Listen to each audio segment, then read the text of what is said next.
Shu Rossiya so'zi Nasiya so'zdan kelib chiqqanmi deymanda.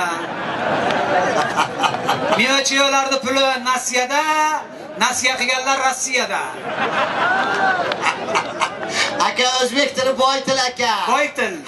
Ruschada ham o'zbekcha so'zlar ishlatadi, o'zlari bilmaydi. Masalan, oddiygina molako degan so'z bor-ku. Aha, Sut. Molako so'zi ham o'zbekchadan olingan ekan. isbotlab beringchi. Bizning ota-bobolarimiz sigirni qo'lga urgatib sog'ib turganda ruslar kelgan. Aha, Sigirni ham tanimagan. Keyin ota-bobomizdan so'ragan. Bu nima deganda mol aka degan.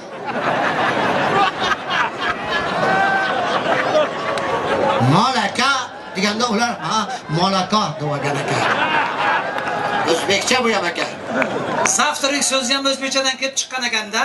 Saftirik? Aha.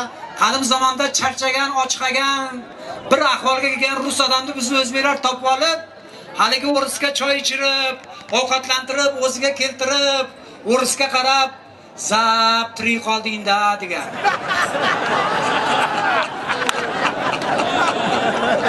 Ruslar ertalabki ovqat zaftiri bo'lar ekan. Ana o'zbek tili bag'oyat boy til aka. Shenoring. Ana o'sha zaftirikka qo'shib pishlagan bergan, sir. Sir ham bergan. Haligi sirni olib ruslar yeb, vitaminiga tan berib, mazzasiga tan berib, mana shu ham o'zbekcha qana nima ekan deb o'ylanib, qanaqa pishirdilaring deganda, haligi pishirgan odam buni olasiz, sutni qaynatasiz, achitasiz, keyin deb tursa o'rniga voy, aytma bu sir bu degan. Sir deganda ruslar sir deydi ekan. Bu ham o'zbekchadan kelib chiqqan. Rus tilidagi bo'lichka so'zi ham o'zbekchadan kelib chiqqan ekanda. Bo'lichka. Haligi o'zbek xalq ertaklaridagi 3 og'ayni botirlar Rossiyaga borishgan. Rahmat. O'rislar bizni botirlarni hurmat qilib, non bilan, tuz bilan kutib olgan. Keyin To'ng'ich botir nonni olib, Kenja botirga berib, bo'lichka degan.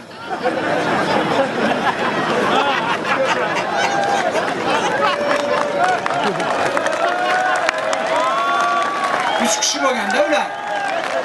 Aka o'zbek tili bag'oyat boy til. Boy til. Ruslardagi mama so'zi ham o'zbekchadan olingan. Yo'g'i.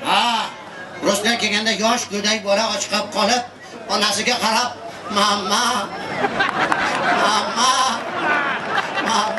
deganda ruslar ona mama bo'lar ekan degan. Bu ham o'zbekchadan olingan.